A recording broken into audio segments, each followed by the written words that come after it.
Welcome, Your Excellencies, distinguished guests.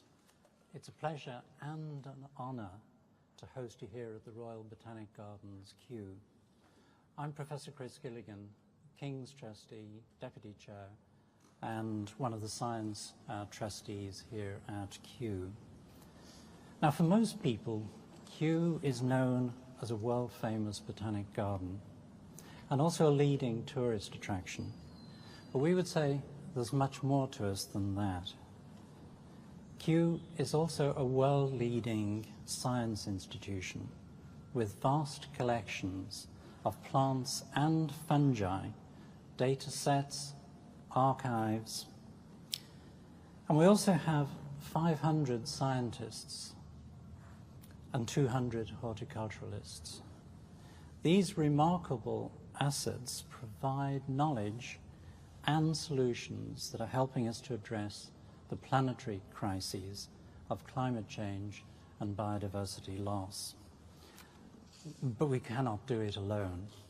We work with more than 400 partners in and across 100 countries, mapping biodiversity, helping identify areas for protection and tropical important plant areas, advising on sustainable use of natural resources, supporting habitat restoration, and very importantly too, informing nature-based solutions to the challenges linked to climate change. And we thank the UK government and our supporters for helping us to carry out this work. Without support, we cannot, of course, do it. So in Ethiopia, for example, which is one of the world's main producers of coffee, millions of smallholders rely on coffee for income. But the production has been severely affected by climate change, especially raised temperatures. And working with local farmers and ethical coffee roasters, and guided by our herbarium collections, the Kew scientists have found species of wild coffee native to the area that grow at higher temperatures. 10 years on, this coffee is sold in supermarkets, and many of you have been drinking it knowingly or unknowingly earlier today. So this work has helped to protect the forest, increase local biodiversity, support carbon sequestration, and provide, very importantly, farmers with a higher income. So similar work is taking place on other coffee species in other countries and other commodity crops, including rice. Kew also has 2 billion, 2 by 10 to the 9, said the scientist, 2 billion seeds stored in the vaults of the Millennium Seed Bank at Wakehurst in Sussex. Now these serve as a safety net against extinction, but also as resources for restoration projects around the world in South America, Sub-Saharan Africa, and beyond. And our scientists also work with partners to identify genetic resources within the seed bank to provide resilience to crop and other plant species, to climate change, drought, pests, and disease. All life depends on plants and fungi. We can see the plants. It's harder to see the fungi most of the time, but they're there. And plants and fungi also provide critical ecosystem services, especially for carbon sequestration. But reaching net zero by 2020, or indeed to achieve 30-30, won't be possible without working with nature. And at the current rates of biodiversity loss, we risk losing many of nature's secrets before we've even unlocked them. And with that, we also lose ways of mitigating and adapting to climate change and preventing further biodiversity loss. The need for concerted global action has never been greater. And to quote Sir David Attenborough, a former trustee and a valued friend of Kew, what we do now and in the next few years will profoundly affect the next few thousand years. And now, with that thought, please let me welcome the Secretary of State of the Foreign, Commonwealth and Development Office, the Right Honourable David Lammy.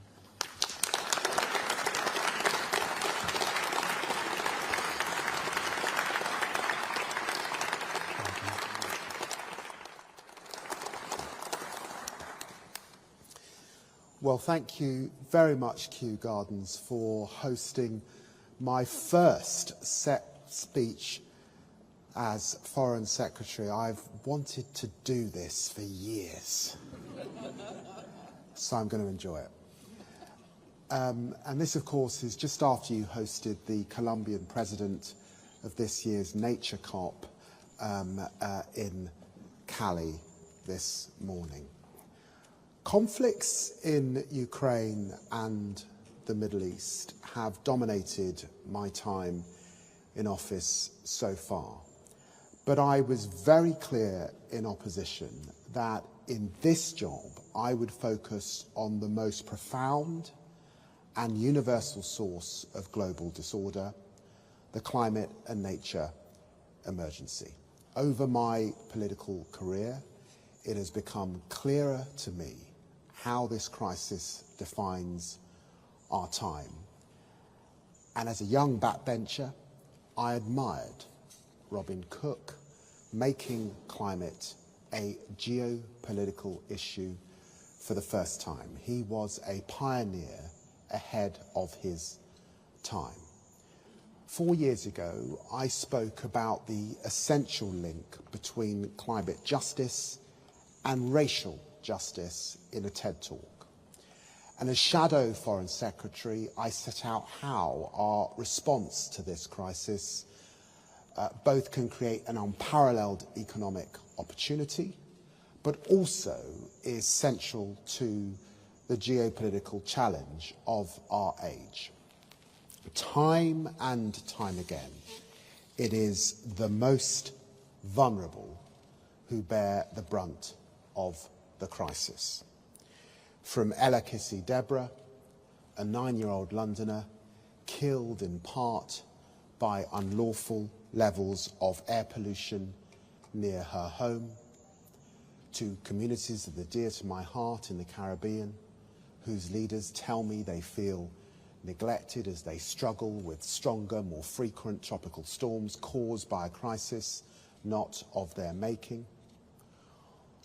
So our goal is progressive, a livable planet for all now and in the future. But we need a hard-headed, realist approach towards using all levers at our disposal, from the diplomatic to the financial. And I say to you now, these are not contradictions, because nothing could be more central to the UK's national interests than delivering global progress on arresting rising temperatures. My argument to you today is that demands for action from the world's most vulnerable and the requirements for delivering security for British citizens are fundamentally aligned. And this is because the crisis is not some discrete policy area divorced from geopolitics and insecurity. The threat may not feel as urgent as a terrorist or an imperialist autocrat, but it is more fundamental. It is systemic, it's pervasive, and accelerating towards us at pace. Look around the world. Countries are scrambling to secure critical minerals just as great powers once raced to control oil. We cannot let this become a source of conflict. In the Arctic and Antarctic, global warming is driving geopolitical competition over the resources lying beneath the ice. And in the Amazon, there have been the worst droughts ever recorded, partly as a result of deforestation. In the Caribbean, I saw on day one in this job the devastation caused by Hurricane Beryl, the earliest forming Category 5 hurricane on record. And in places like the Sahel, South Sudan, Syria, rising temperatures are making water and productive land even scarcer. These are not random events delivered from the heavens. These are failures of politics, failures of regulation, and frankly, failures of international cooperation. And these failures pour fuel onto existing conflicts and regional rivalries, driving extremism and displacing communities and increasing humanitarian need. And it would be a further failure of imagination to hope that they will stay from our shores, that we can keep them away. Let's take migration. We are already seeing that climate change is uprooting communities across the world. And by 2050, the World Bank's worst case estimate is that climate change could drive 200 million people to leave their homes. Or we could take health. The World Health Organization says climate change is now the biggest threat to human health. We saw in the pandemic how quickly an infectious disease could spread from animals to humans, and then from a city the other side of the world to here in Britain. This becomes only more likely as the climate and nature crisis grows. And this crisis threatens the things we take most for granted, from the food that we eat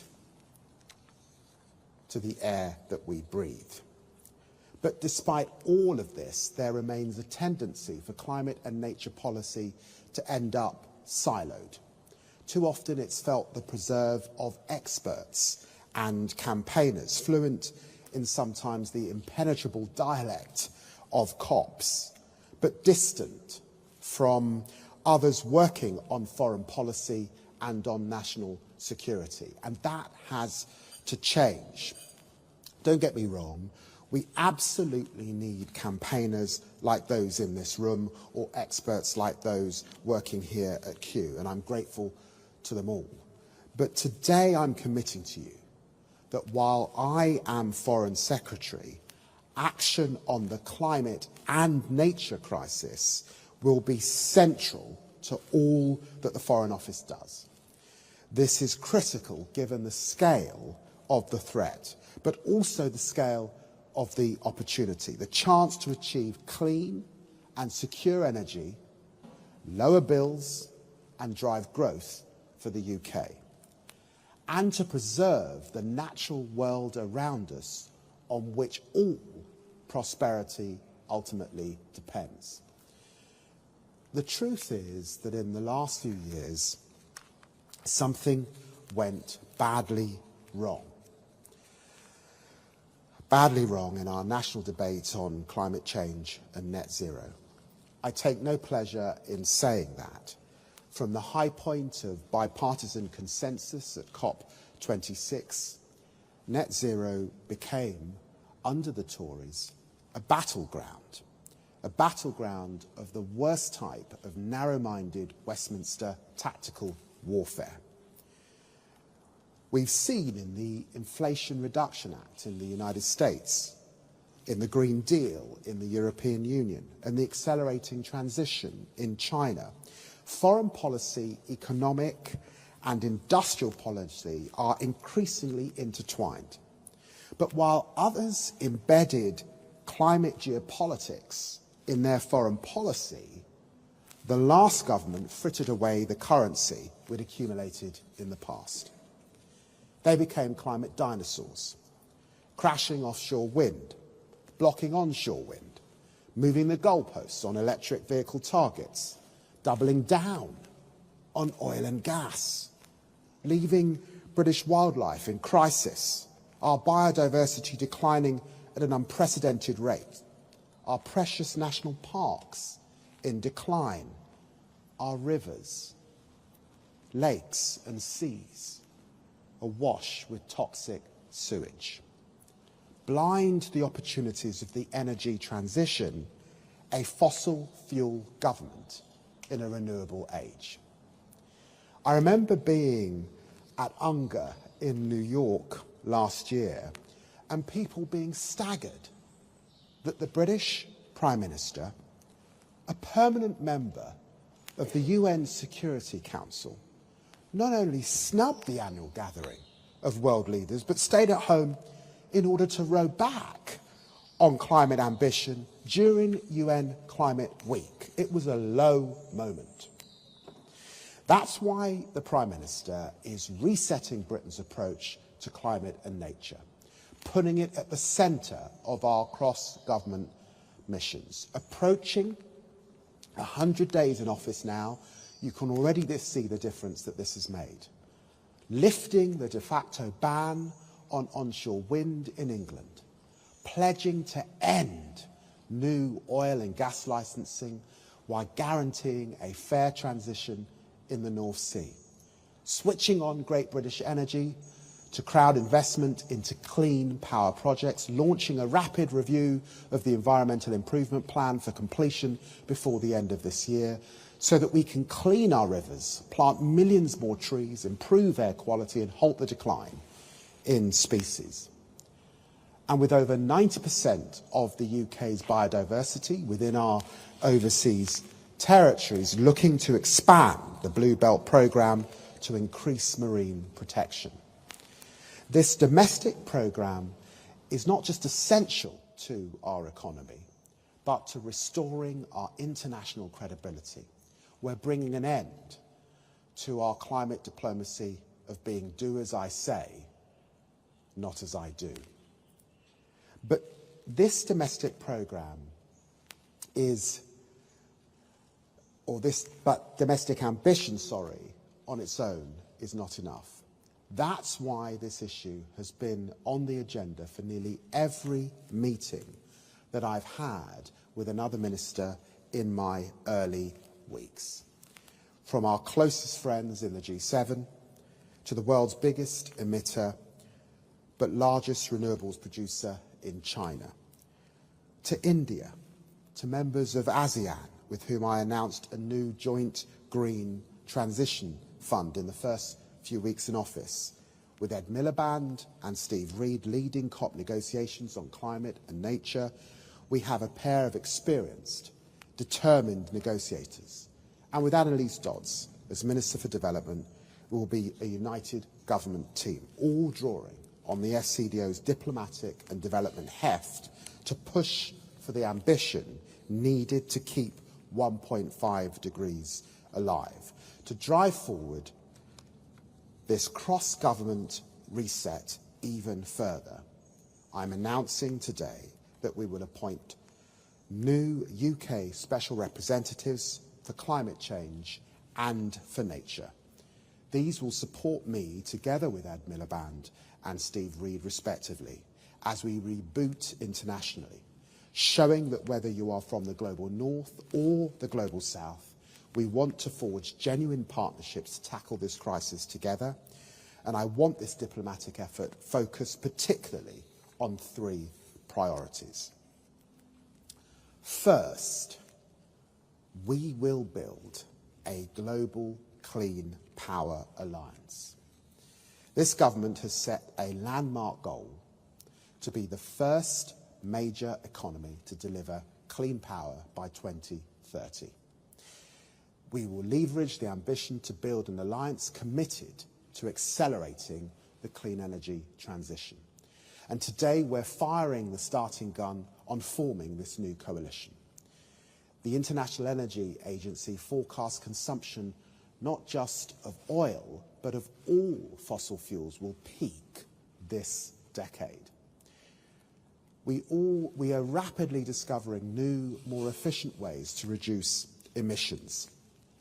Global investment in clean energy is now almost double the investment in fossil fuels.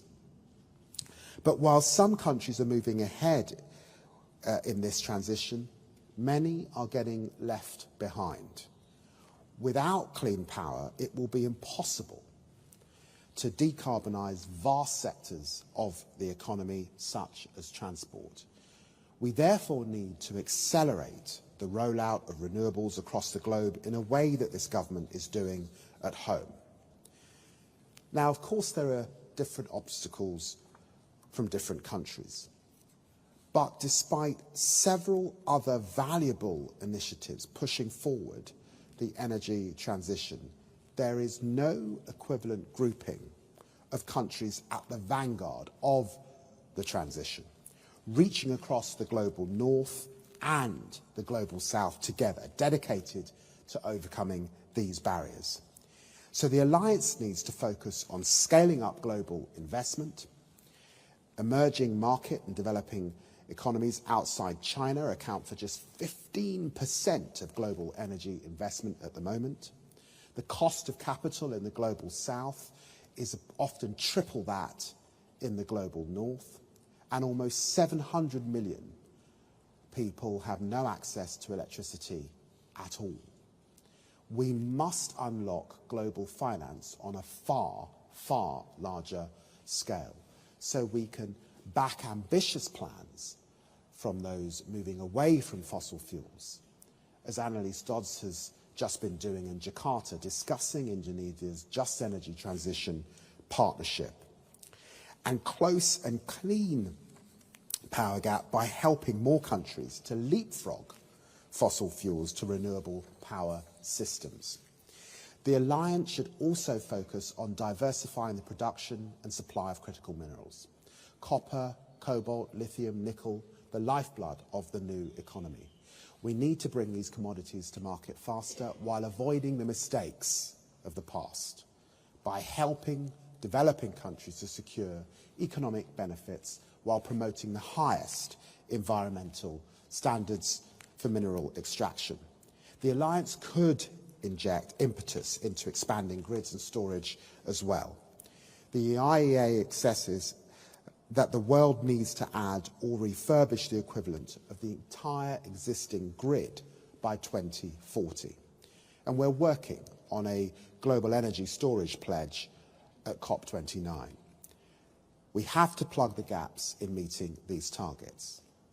Finally, the alliance can increase deployment of innovative clean energy. There's a huge demand for affordable clean technologies, from green hydrogen to sustainable cooking and cooling. And we've got to progress commercialisation of the tech with the greatest potential. And we will take a phased and inclusive approach to building the alliance, listening to those leading the way on clean power and those who share our ambitions. But the shared goal is clear: making net zero power a reality everywhere. Second, we must unlock much, much more climate and nature finance.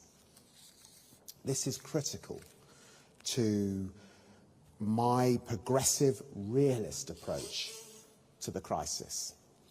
Tackling the crisis requires global consensus that is the principle at the heart of the COP process, and we can only reach a consensus by heeding others' concerns as well as our own. As I know all too well, countries of the global south suffered great injustices in the past. But I've heard repeatedly our partners' frustrations at the unfairness of the global system today, particularly how difficult it is for them to get international climate finance. My good friend Mia Mottley argues so powerfully that the problem is systemic.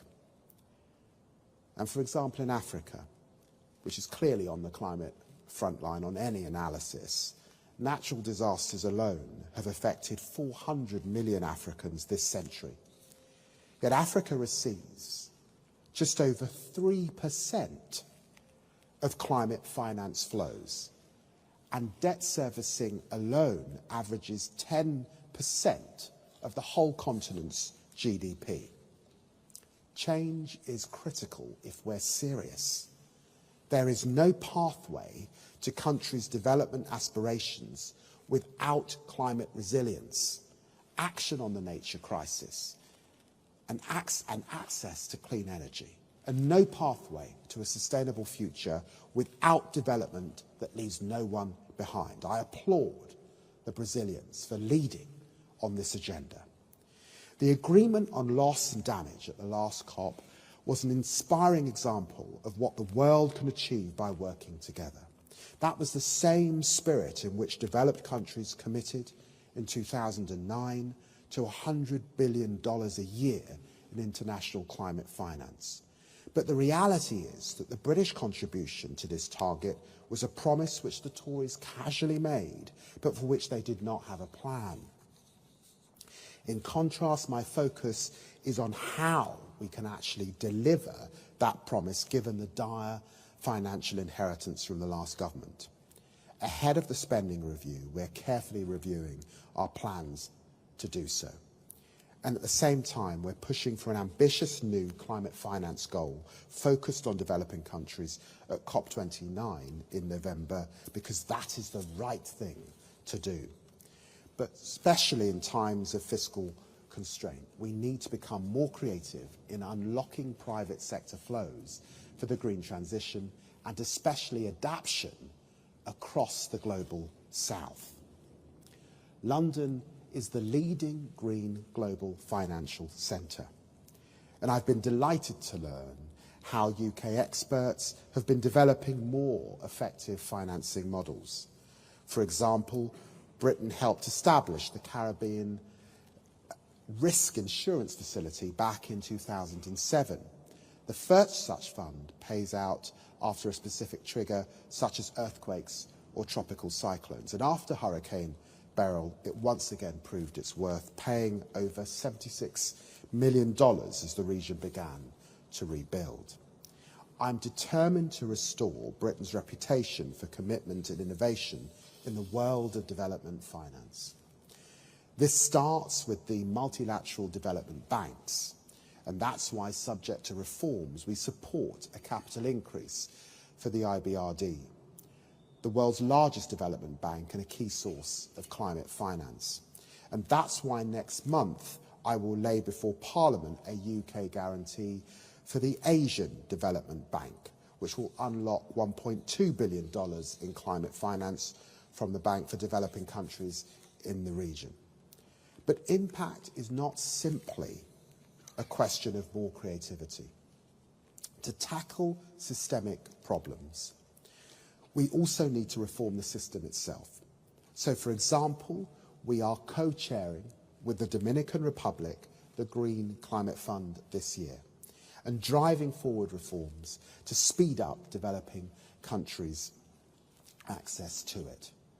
But I've also heard our partners calling for international tax rules to work better for developing countries, for sustainable debt to be tackled more rapidly, and for obstacles that inhibit the flow of private capital to be addressed. My ambition here is clear: for the UK to lead the G7 debate on international institutional reform. Third, we must not just halt, but reverse the decline in biodiversity. Sometimes we become numb to the scale of the nature crisis. 1 million species facing extinction, including 1/3 of both marine mammals and coral reefs. And wildlife populations fallen by 69% since 1970, mostly due to a staggering 83% collapse in freshwater species. Biodiversity loss is as much a threat as changes to our climate. And with nature loss undermining progress towards the Sustainable Development Goal, action on nature is also pivotal to genuine partnerships with the Global South. We need to bolster the global effect to protect at least 30% of the planet's land and ocean by 2030. So we are completely committed to ratifying the High Seas Treaty and to securing agreement on a plastics treaty. And there I pay tribute to a predecessor, Zach Goldsmith, during his period in government. And I've been looking hard at the successes of our development programmes on nature. One programme has mobilised well over £1 billion to protect and restore forests across nearly 9 million hectares of land. And in the future, we plan to expand this programme in the Congo Basin rainforest, the second largest on the planet. Some of our funding has also been used for incredible research. Few would believe that thanks to the FCDO, a South African business is trialling new biodegradable nets that, if lost, leave no toxins or microplastics behind. I want many, many more examples like this. The FCDO spends around 5% of its development budget on research. And I'm announcing today that we're starting to develop a new programme of research into nature and water specifically, with over 100 researchers and officials having just met in Kenya to begin this agenda. I'm also looking at how we deliver development programmes on the ground. Indigenous communities particularly are important in this regard. Like the incredible female sustainable business owners I met in the Amazon last year, nature's best custodians, and I'm very grateful to Conservation International for organising that trip. Nature has been declining 30% less and 30% more slowly in indigenous lands than in the world as a whole. Evidence shows that putting local communities at the centre of decision-making leads to better outcomes for the natural world. This is the model of development that I believe in, the modernised approach to development this government will be implementing, the spirit of partnership, not paternalism, in action. For me, this is deeply personal. Far from here, in Guyana's rainforests, lie Sophia Point. I established this small conservation centre 5 years ago with my wife in one of the last unspoilt biodiversity hotspots in the world. It was fascinating and a huge privilege for me to discuss this with Sir David Attenborough last week and hear his reminiscence of visiting Guyana, the same rainforest, as a young man. I told Sir David that his first book, Zoo Quest for Guyana, which came out in 1956, which was the year that my father emigrated here to Britain. In fact, my father used to bring me to Kew Gardens. I mean, I look back, he's now not alive, so I can't ask him, but I now realise that the reason he brought me here was to somehow be in touch with Guyana and those rainforests. And we discussed how Sir David's work and that of Sophia Point is rooted in a concept common to indigenous people of that part of South America, and many farmers and others in Britain and around the globe. Stewardship of the natural world. We have both an interest and a responsibility to maintain a livable planet for ourselves and for future generations. That is our goal. Ultimately, there will be no global stability without climate stability, and there will be no climate stability without a more equal partnership between the global north and the global south. For Britain to play its part, we must reset here at home and we must reconnect abroad. And that is what this government will deliver, so that together we can build a better future for all. Thank you very much indeed.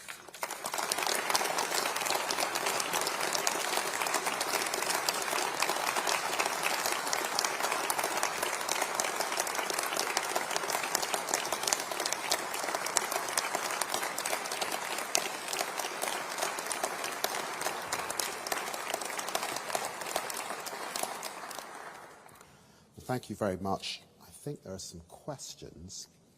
And the first on my list is Tom Clark. Foreign Secretary, thank you. How are you going to deliver all of this with so little money? And what levers can you pull, bearing in mind that since the Paris Agreement was signed, I think more than $3 trillion have flowed from private banks, many of them British banks, into fossil fuels, more than 300 billion into unsustainable agriculture projects around the world? Well, look, you're right to raise the issue. We have a 22 billion black hole.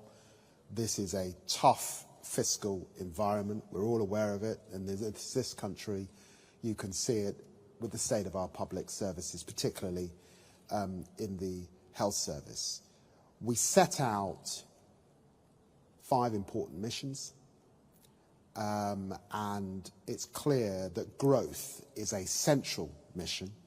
And it's also clear that on climate, with GB Energy, with the National Wealth Fund, that is also a mission. And the transition that we're talking about, both for our country and as we partner with friends, colleagues, countries around the world, particularly in the global south, has got to be part of the story. We cannot have a situation in which the global north advance and leave the global south behind. So yes, it's a tough environment, and climate finance is going to be integral to that. But meeting the 11.6 billion remains our ambition as we undertake the spending review, and we'll consider all of those spending plans. And it's important that I and others within government continue to make the case, as of course government and Rachel Reeves makes those difficult choices about what our priorities are in a tough fiscal environment. But I think it's important to remember that this agenda is fundamental to UK growth, and therefore we should keep hope alive. Second question is from Professor Miles Allen. Miles Allen, University of Oxford. You've rightly emphasised the vital role nature-based solutions play in addressing the climate crisis, but we can't turn rocks into trees forever. So I'd like to ask you about one thing you haven't talked about, which is geological net zero. In the scenarios that meet the goals of the Paris Agreement, we are putting carbon dioxide back into the Earth's crust at the same rate that we generate it from any remaining use of fossil fuels by mid-century. So, as a physical reality, the world needs to get to geological net zero by permanent, safe disposal of carbon dioxide back into the Earth's crust. We in Britain have extraordinary resources to do this. Guyana needs the world, dare I say it, to reach geological net zero if Guyana is going to benefit from the extraordinary resources they've recently discovered. So there's a piece of history for the first country to commit to geological net zero. Are we going to take it? Well, look, I think there's a debate there. My own view is to focus on the fact that it is a transition. I think against that transition, there is a role for carbon capture alongside all of that we want to do on renewables, particularly hydrogen's important as well. So we've got to get the balance right. But the point is you're transitioning away. So I hear what you say about geological net zero. That wasn't in my speech. I'll reflect on it, but I am conscious that we're in a transition, and that's important to hold on to. The next question is Joe Lowe.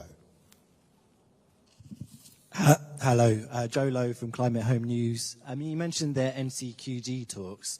A lot of negotiators from developing countries have expressed frustration that developed countries haven't started talking about the quantum, the actual amount.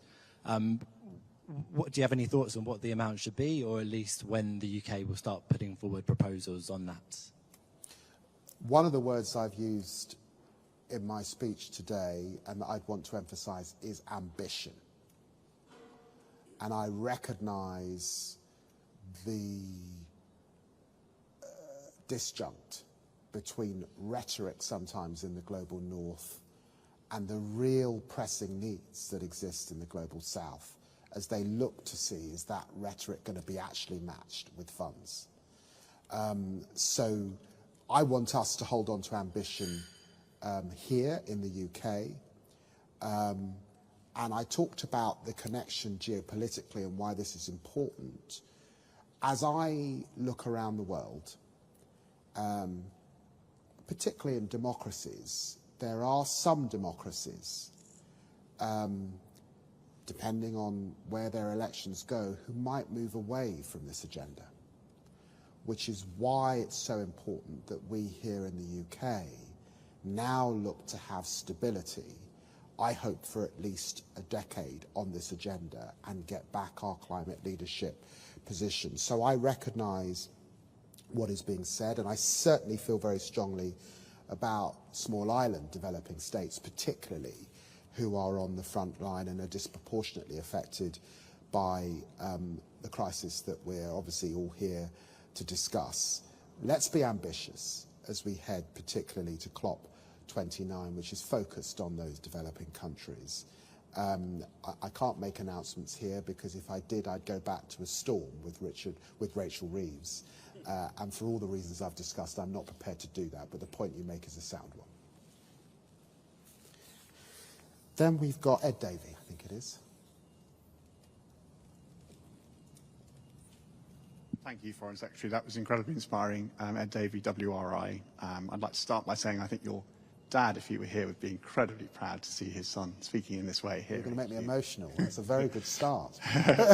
But Foreign Secretary, I hesitate to come back to money, but there was this incredible time when Britain really led the world on 0.7, under a Labour government, actually.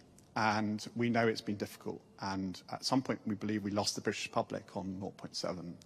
But my colleague, Mozam Malik, who many of you know, has articulated recently that if Britain could come back to 0.7, or a commitment to it by 2030, and if 10 other countries could do the same, suddenly we really could unlock a global trust again, and a kind of global agreement around the kind of finance that needed on SDGs and 2030. So I'm wondering whether you feel in the geopolitics of the moment that you could persuade your cabinet colleagues and the government and the British people to get back towards that kind of goal by 2030. Thank you. Well, I think it's a really good question, and you know, Mozam Malik is right to be challenging us to be ambitious once again in our objectives. And you know, I feel very, very proud to have been part of Tony Blair and Gordon Brown's government. I think back also to campaigns like Jubilee 2000 that really challenged the world on debt. At that time, it depresses me hugely that those questions, particularly of debt, still hang over so much of the global south, even though, of course, the nature of that debt in the countries and private institutions to whom the debt is owed has changed a bit over the last 20, 25 years. But it connects to a theme of my speech, because what I wanted to do was what always frustrated me. There are two things that frustrate me in the climate emergency debate.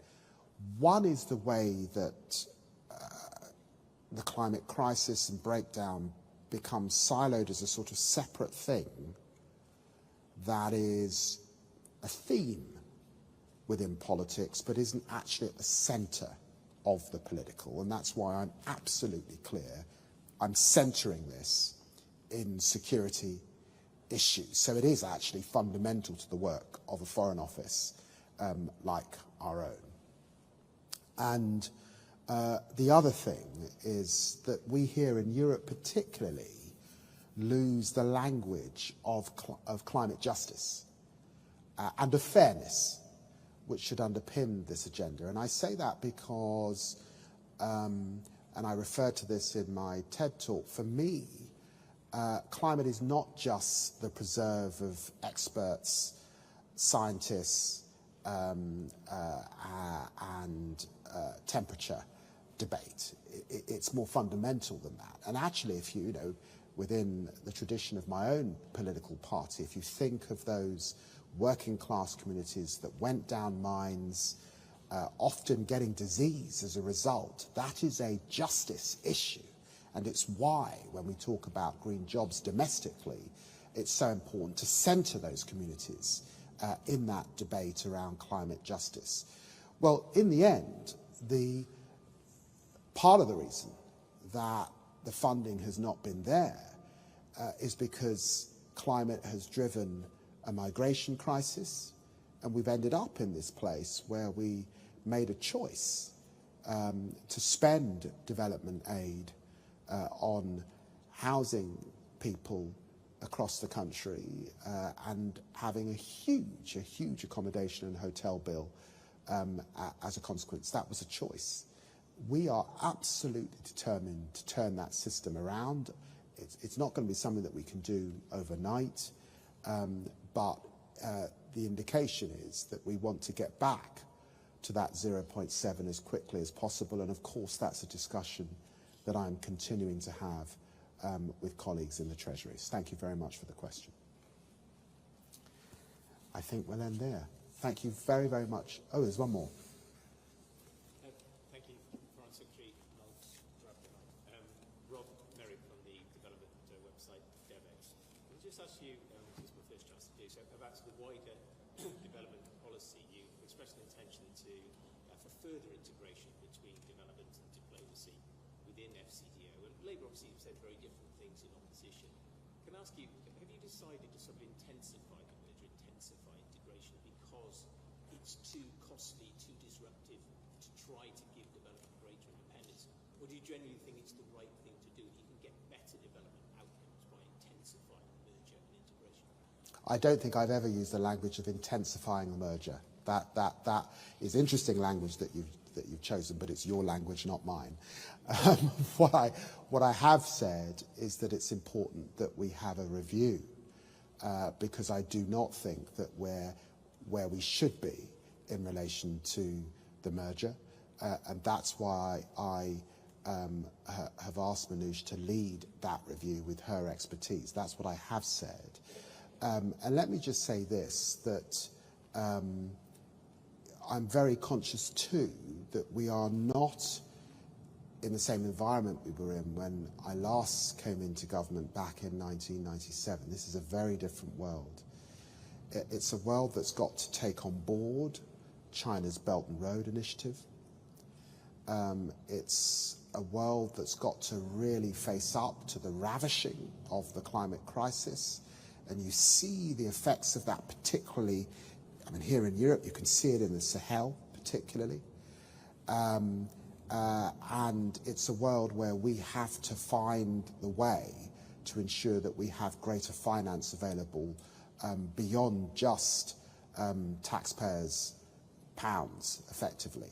So in that changed environment, it's hugely important that we do the work to make sure that the UK gets back its leadership role in this area. But it will be a different leadership mix to the leadership mix it was in 1997. And I've set out a substantial part of my speech explaining why that is the case. Thank you. Thank you very much.